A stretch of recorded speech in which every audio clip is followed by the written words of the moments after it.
Hello guys, welcome back to our channel. This is me with Mallu episode opening സീനിൽ രാജ്ഞിയായതിനു ശേഷം 2 മാസങ്ങൾക്ക് ശേഷം ഈ സ്റ്റോറിയെ കാണിക്കുകയാണ്. ആണെങ്കിൽ അനാഥരായ പാവപ്പെട്ട കുട്ടികളോടൊപ്പം കളിച്ചും ചിരിച്ചും ഹാപ്പി ആയിട്ട് നടക്കും. അതുകൊണ്ട് ജിന്നാണെങ്കിൽ ഇപ്പോൾ അവൻ്റെ ഫ്രണ്ട്സിനോട് പറയും, സത്യത്തിൽ ഇവളെ എല്ലാവരും കളിയാക്കി വിളിക്കുന്നത് ചേരി പ്രദേശത്തെ രാജകുമാരി എന്നാണ്. അനാഥ കുട്ടികളോടൊപ്പം ഇവൾ ലൈഫ് സ്പെൻഡ് ചെയ്യുന്നത് പലർക്കും ഒട്ടും ഇഷ്ടപ്പെടുന്നില്ല. പലരും അതിനെ കളിയാക്കുന്നു. അത് കേട്ട് എറിൻ പറയും, ഇത്തരത്തിലുള്ള പാവപ്പെട്ടവരെ രക്ഷിക്കാനും അവരെ പ്രൊട്ടക്ട് ചെയ്യാനും അവർക്കൊരു നല്ല ലൈഫ് കിട്ടാനും കൂടെയാണ് അവൾ രാജ്ഞിയായി മാറിയത്. പാവപ്പെട്ടവരെയും അണ്ടർഗ്രൗണ്ടിൽ കഷ്ടപ്പെടുന്നവരെ രക്ഷിക്കാനാണ് അവൾ ഇത്രയും കഷ്ടപ്പെട്ട എല്ലാ കാര്യങ്ങളും ചെയ്യുന്നത്. അവൾക്ക് കട്ട സപ്പോർട്ടായി അണ്ടർഗ്രൗണ്ടിൽ ജീവിച്ചിരുന്ന ലീവായും അവളോടൊപ്പം തന്നെയുണ്ട്. അതുകൊണ്ട് ഉറപ്പായാലും അവളുടെ ഇത്തരത്തിലുള്ള ആക്ടിവിറ്റീസിൽ നിന്ന് ഒരു കാരണവശാലും പിന്നോട്ട് പോവില്ല എന്ന് പറയും. കട്ട് ചെയ്ത അവളാണെങ്കിൽ ഇപ്പൊ നമ്മുടെ ആൾക്കാരുടെ അടുത്തേക്ക് വരും. നിങ്ങൾ ഇവിടെ വെറുതെ നിൽക്കുകയാണോ? ഈ സാധനങ്ങളെല്ലാം അകത്തേക്ക് കൊണ്ടുപോകും. ജിന്നാണെങ്കിൽ തലയ്ക്ക് കൈ കൊടുക്കും. ഇവൾ വന്നു എന്റെ അമ്മയെ പോലെയാണ് പെരുമാറുന്നത് പറയും. അതേസമയം അവളാണെങ്കിൽ എറിനോട് ചോദിക്കും, എന്റെ ഹാർണിംഗ് പവർ അത് കൂടുതൽ പവർ ആക്കാനുള്ള പരിശീലനം അത് എങ്ങനെ പോകുന്നു? അത് നന്നായിട്ട് തന്നെ പോകുന്നു അവൻ മറുപടി പറയും. വളരെയധികം കെയർഫുൾ ആയിരിക്കണം. അവർ രണ്ടുപേരും തിരിച്ചു വരാൻ സാധ്യതയുണ്ടെന്നുള്ള കാര്യം കൂടെ അവനാണെങ്കിൽ അവൾ ഓർമ്മിപ്പിക്കും. റെയ്നറും ബർണോൾഡും അവർ രണ്ടുപേരും തിരികെ വന്നാൽ തീർച്ചയായിട്ടും അവരെ ഞാൻ കൊന്നുകളയുമെന്ന് പറയും. അതിനുശേഷം ഹിസ്റ്റോറിയാണെങ്കിൽ ചുറ്റും നോക്കും. ഈ ഒരു ലോകം എന്തുകൊണ്ടാണ് ഇങ്ങനെയെന്ന് അറിയാൻ കഴിയുമായിരുന്നെങ്കിൽ എല്ലാം വളരെ പെട്ടെന്ന് മനസ്സിലാക്കാനായിട്ട് കഴിയുമായിരുന്നു. അണ്ടർഗ്രൗണ്ടിൽ നിന്ന് മുകളിലേക്ക് വന്ന കുട്ടികളെല്ലാവരും നീ കണ്ടില്ലേ, അവർ വളരെ ഹാപ്പിയാണ്. ഉടനെ ഹിസ്റ്റോറി ആണെങ്കിൽ അവിടേക്ക് കടന്നു വരും. എറിൻ, നീ ഓൾറെഡി ട്രെയിനിങ് എടുത്ത് ഒരുപാട് ടയേർഡാണ്. സോ ഈ കാര്യങ്ങളൊക്കെ ഞാൻ ചെയ്തോളാം, നീ പോയി വിശ്രമിക്കാൻ പറഞ്ഞ് അവളാണെങ്കിൽ എറിനെ പറഞ്ഞേക്കും. എറിനാണെങ്കിൽ ദേഷ്യത്തിൽ വിളിച്ചു പറയും, ഹിസ്റ്റോറിയ, ഞാൻ നിന്നോട് പലതവണ പറഞ്ഞിട്ടുണ്ട് ഒരു കിളവനെ പോലെ എന്നെ ട്രീറ്റ് ചെയ്യാൻ പാടില്ല എന്ന്.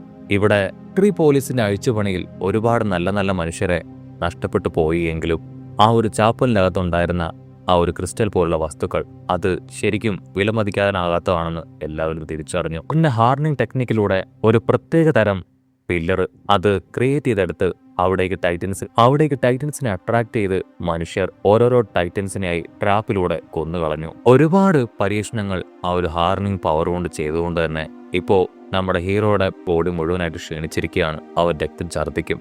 അതുകൊണ്ട് എർവിൻ സ്മിത്ത് ആണെങ്കിൽ ആൻജിയോട് പറയും, ന്യൂസ് ആയിട്ട് നമ്മൾ എക്സ്പെരിമെന്റിന് വേണ്ടി ഇവന്റെ ഹാർണിംഗ് പവർ ഉപയോഗിക്കുന്നുണ്ട്. അത് ഇവന്റെ ശരീരത്തിന് ദോഷമായി മാറിയിരിക്കുകയാണ്. ഹിസ്റ്റോറി ആണെങ്കിൽ കണ്ണാടിപ്പെണ്ണ് ഹാഞ്ചി ആണെങ്കിൽ അതിനവനോട് സോറി പറയും. ഹീറോ ആണെങ്കിൽ അത് ക്യാഷായിട്ട് എടുക്കും. അതിനുശേഷം ഇപ്പൊ ആർമിന ടീമും എല്ലാവരും മേശയ്ക്ക് ചുറ്റുമിരുന്ന് അവർ ഭക്ഷണം കഴിക്കുകയാണ്. അവരോടൊപ്പം ഇപ്പൊ മാർലോയോ ഉണ്ട്. മാർലോയോട് ഹിച്ചിനെ കുറിച്ച് അവർ ചോദിക്കും. അതിനവൻ പറയും, ഹിച്ചിന് ഈ ഒരു സർവേ കോപ്സിൽ ചേരാൻ ആഗ്രഹമില്ല. മിലിറ്ററി പോലീസിൽ ചേർന്ന് സുഖമായിട്ട് ജീവിക്കാനാണ് അവൾ ആഗ്രഹിക്കുന്നത്. ആക്ച്വലി നീയും അവളും നല്ല ഫ്രണ്ട്സ് ആയിരുന്നില്ലേ? നീ ഇവിടേക്ക് വരുന്ന സമയത്ത് അവളൊന്ന് സംസാരിച്ചില്ലേ ചോദിക്കും. അതിനവൻ പറയും, അവൾ എന്നെ കുറെ പരിഹസിച്ചു, ഇതൊന്നും ശ്രദ്ധിക്കാത്ത മട്ടിൽ ഇവിടേക്ക് വന്നു എന്ന് പറയും. ഈ കാര്യങ്ങളെല്ലാം കേട്ട് കുറച്ചു പേരാണെങ്കിൽ ഇപ്പൊ അവരുടെ അടുത്ത് ഒന്ന് സംസാരിക്കാനായിട്ട് തുടങ്ങും. നമ്മളെല്ലാവരും 104ാമത്തെ സ്ക്വാഡിൽ ഉണ്ടായിരുന്നവരല്ലേ? വാൾമറിയെ തിരികെ പിടിക്കാനാണ് നമ്മളെല്ലാവരും ശ്രമിക്കുന്നത്. ഇത്രയും വലിയൊരു നല്ല കാര്യം നമ്മൾ ചെയ്യാൻ പോവുകയായിരുന്നിട്ട് പോലും നിങ്ങളുടെ മുഖം എന്താ ഇങ്ങനെ? ഇത് കേട്ട് അവരാണെങ്കിൽ ടെററായിട്ട് ആ കാര്യം എന്താണെന്ന് നിനക്ക് അറിയണമെന്ന് ചോദിക്കും. അവനാണെങ്കിൽ ഭയന്ന് വേണ്ട എന്ന് മറുപടി പറയും. ഉണ്ണിയാണെങ്കിൽ അവരോട് പറയും, എനിക്ക് നേരത്തെ കിടക്കാനായിട്ട് പോകണം, രാവിലെ എഴുന്നേറ്റ് എനിക്ക് എൻ്റെ വില്ലേജ് വരെ പോകണം എന്ന് പറഞ്ഞ് അവൻ അവിടുന്ന് കടന്നു പോവുകയാണ്. സഷ്യയാണെങ്കിൽ അവരോട് ചോദിക്കും, കോണിയുടെ അമ്മയെ ഈ റിസർച്ച് എല്ലാം കഴിയുമ്പോൾ നമുക്ക് ബാക്ക് ടു മനുഷ്യനാക്കി എടുക്കാനായിട്ട് കഴിയുമോ? അതിന് ആർമിൻ പറയും, അങ്ങനെ കഴിയുമെന്നാണ് എനിക്ക് തോന്നുന്നത്. ഇത് എറിനാണെങ്കിൽ എല്ലാവരോടുമായിട്ട് പറയും, സത്യത്തിൽ നമ്മൾ ആരോടാണ് ഫൈറ്റ് ചെയ്യുന്നത്? ഉറക്കം എഴുന്നേൽക്കാൻ കഴിയാത്ത ഒരു ബോഡിയിൽ പെട്ടുപോയ മനുഷ്യരോട്.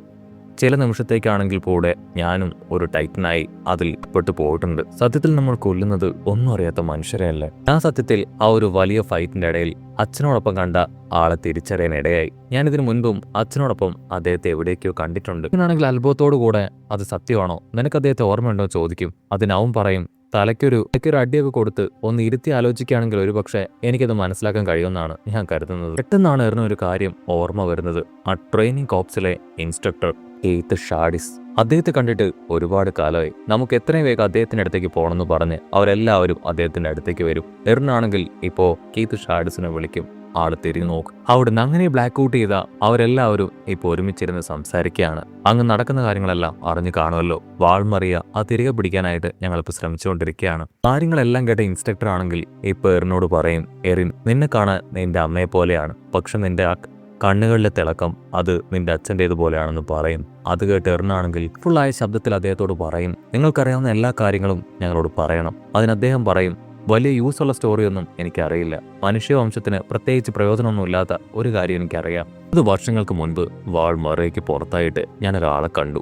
ആൾക്ക് എങ്ങനെയാണ് താൻ അവിടെ എത്തിയതെന്നോ ആരാണെന്നോ എന്താണെന്നോ ഒന്നും അറിയില്ലായിരുന്നു. കേശി റിഗർ എന്ന ആളുടെ പേര് മാത്രമാണ് അദ്ദേഹത്തിന് അറിയാമായിരുന്നത്. ആനസ് ആണെങ്കിൽ അവനെ ജയിലിലടയ്ക്കും. അതിനുശേഷം മറ്റൊരു സോൾജിയറിനോട് പറയും എന്തായാലും ഇദ്ദേഹം വലിയ തെറ്റൊന്നും ചെയ്തിട്ടില്ല, അതുകൊണ്ട് തന്നെ മിലിറ്ററി പോലീസിന്റെ ഈ ഒരു തടവറയിൽ ഇദ്ദേഹത്തെ ടോക്ക് ചെയ്തേണ്ട ആവശ്യമില്ലെന്ന് പറഞ്ഞ് അവരാണെങ്കിൽ ഇപ്പോ അവനെ പുറത്തേക്ക് കൊണ്ടുവരും. ആഡിസ് ആണെങ്കിൽ ആളോട് ചോദിക്കും ഇനി എന്താണ് നിങ്ങളുടെ പ്ലാൻ.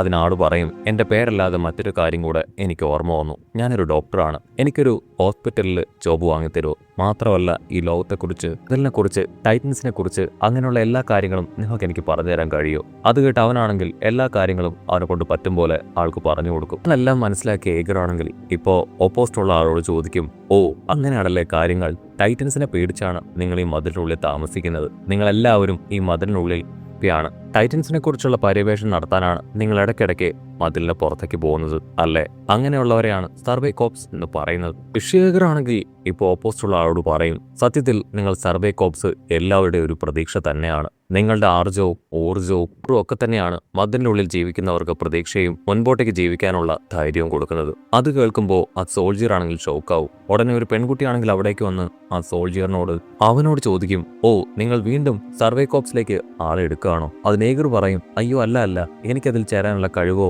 മികവോ ഒന്നും തന്നെ ഇല്ല, എന്റെ ഏരിയ തന്നെ വേറെയാണോ, മഹത്വത്തിനായിട്ട് പോരാടുന്നവരാണ് അവരൊക്കെ, അത്രയും കഴിവൊന്നും എനിക്കില്ല എന്ന് പറയും. അത് കേട്ട് ആ സോൾജിയർ ആണെങ്കിൽ അവനെ തന്നെ നോക്കും.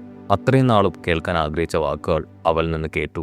അങ്ങനെ ബ്ലാക്ക് ഔട്ട് ചെയ്ത ഇപ്പോ ആ ഒരു മതിൽക്കെട്ടിനുള്ളിൽ വലിയൊരു പകർച്ചവ്യാധി പടർന്നു പിടിച്ചിരിക്കുകയാണ്. ഷാഡിസ് ആണെങ്കിൽ ആ പകർച്ചവ്യാധി അത് ബാധിച്ച ഷാഡയുമായിട്ട് കടന്നു വരും. ആർലയായിട്ട് അവിടേക്ക് വരും. അവളാണെങ്കിൽ ഇപ്പൊ ഡോക്ടർ ഏഗറിനോട് റിക്വസ്റ്റ് ചെയ്യും ദയവ് ചെയ്ത് എന്തെങ്കിലും ചെയ്യണം, എന്റെ മാതാപിതാക്കൾക്കും എന്നിലൂടെ ഈ ഒരു അസുഖം പടർന്നിരിക്കുകയാണ്. ഡോക്ടർ ഏഗറിന്റെ കഴിവുകൊണ്ട് ആ ഒരു പകർച്ചവ്യാധി അത് പൂർണ്ണമായിട്ടും അദ്ദേഹം തുടച്ചു നീക്കി. മാർലയാണെങ്കിൽ അവളുടെ മാതാപിതാക്കളുടെയും ജീവൻ രക്ഷിച്ചതിന് അദ്ദേഹത്തോട് നന്ദി പറഞ്ഞു. പിന്നീട് ഷാഡിസിനെ വർഷങ്ങൾക്ക് ശേഷം സർവേ കോപ്സിന്റെ കമാൻഡറായിട്ട് നിയമിച്ചു. മറ്റൊരു ഭാഗത്ത് മാർലയും അതുപോലെ തന്നെ ഏഗറും അവർ രണ്ടുപേരും വിവാഹിതരാവുകയാണ്.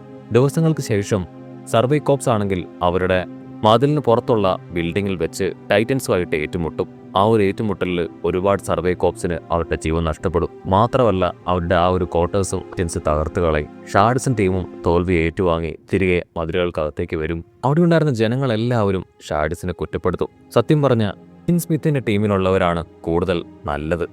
എർവിൻ സ്മിത്തിന് നന്നായിട്ട് കമാൻഡ് ചെയ്യാനും സോൾജിയേഴ്സിനെ പ്രൊട്ടക്ട് ചെയ്യാനും അറിയാം, ഇവന് അങ്ങനത്തെ കഴിവൊന്നുമില്ല എന്ന് പറഞ്ഞ് എല്ലാവരും കളിയാക്കും. ഷാഡിസ് ആണെങ്കിൽ കുനിച്ച് ഒരുപാട് വിഷമത്തിൽ നടന്നു വരുമ്പോഴായിരിക്കും ദൂരത്തായിട്ട് മാർലയെ കാണുക. അവളുടെ കയ്യിൽ ഒരു കുഞ്ഞ്. ഷാഡിസ് ആണെങ്കിൽ അവളുടെ അടുത്തേക്ക് വരും. മാർല പറയും ഇത് ഞങ്ങളുടെ കുഞ്ഞാണ് എറിൻ. മാർല ആണെങ്കിൽ അദ്ദേഹത്തോട് ചോദിക്കും ഒരുപാട് പേര് ഇത്തവണയും മരണപ്പെട്ടു അല്ലേ, നിങ്ങൾക്ക് അവനെ പ്രൊട്ടക്ട് ചെയ്യാൻ കഴിഞ്ഞില്ല അല്ലേ? അത് കേട്ട് ആളാണെങ്കിൽ ദേഷ്യപ്പെട്ട് കരയും. പിന്നീട് ആ ഒരു പൊസിഷൻ പോലും അദ്ദേഹം രാജിവെക്കുകയാണ്. അതിനുശേഷം ഒരുപാട് ദിവസങ്ങൾക്ക് ശേഷം വലിയൊരു ന്യൂസ് കേട്ട് ഷാഡിസ് ഞെട്ടുകയാണ്. വാൾമറിയ തകർന്നു. ഷിഗാഷിണയിലേക്ക് ഒരുപാട് ടൈറ്റൻസ് വന്ന് അവിടെ ആക്രമിക്കുകയാണ്. ഇത് നിമിഷം വേണമെങ്കിലും എന്ത് വേണമെങ്കിലും സംഭവിക്കാം. ഒരുപാട് പേർക്ക് അവരുടെ ജീവൻ നഷ്ടപ്പെട്ടുകൊണ്ടിരിക്കുകയാണ്. ഇനിയും ജനങ്ങൾക്ക് അവരുടെ ജീവൻ നഷ്ടപ്പെടും. കെയ്ത്താണെങ്കിൽ കൃഷിയേകരണം നോക്കും. മനസ്സിലായി ഇതിനെല്ലാം കാരണക്കാരൻ നീയായിരുന്നു എന്ന് പറയും. അങ്ങനെ സീൻ കട്ട് ചെയ്ത ടൈറ്റൻസിന്റെ കയ്യിൽ നിന്ന് രക്ഷപ്പെട്ട എറിനെയായിരിക്കും കാണിക്കുക. എറിനാണെങ്കിൽ അവന്റെ പപ്പയോട് പറയും ടൈറ്റൻ നമ്മുടെ അമ്മയെ തിന്നു. അത് കേട്ട് ഏക്കറാണെങ്കിൽ അവനോട് പറയും മാർല ഇല്ലാതാക്കിയവനോട് തീർച്ചയായിട്ടും നീ തന്നെ പ്രതികാരം വീട്ടണം, നമുക്കിവിടെ വിട്ട് പോകണമെന്ന് പറഞ്ഞ് അവനുമായിട്ട് അങ്ങനെ നടന്നു നീങ്ങും. ഇതാണെങ്കിൽ ഡോക്ടറിനോട് ചോദിക്കും നീ എന്തുകൊണ്ടാണ് അവനെയും കൂട്ടിക്കൊണ്ടു പോകുന്നത്? നിനക്ക് വേണമെങ്കിൽ ഡയറക്റ്റ് ആയിട്ട് പ്രതികാരം വീട്ടിക്കൂടെ? നീ എന്നെ ശപിച്ചതുപോലെ അവനെ ശപിക്കാൻ പോവാണോ? അതിനാൽ ഡോക്ടർ പറയും നിന്നെ പോലെയല്ല എന്റെ മകൻ, അവനെ കൊണ്ടത് ചെയ്യാൻ കഴിയുമെന്നുള്ള പൂർണ്ണമായിട്ടുള്ള ഉറപ്പ് അതെനിക്കുണ്ട്. ടൈം ചെയ്ത് ഇതിൽ ഇടപെടാൻ പാടില്ല എന്ന് പറഞ്ഞ് അവർ രണ്ടുപേരും കാട്ടിലേക്ക് കടന്നു പോകും.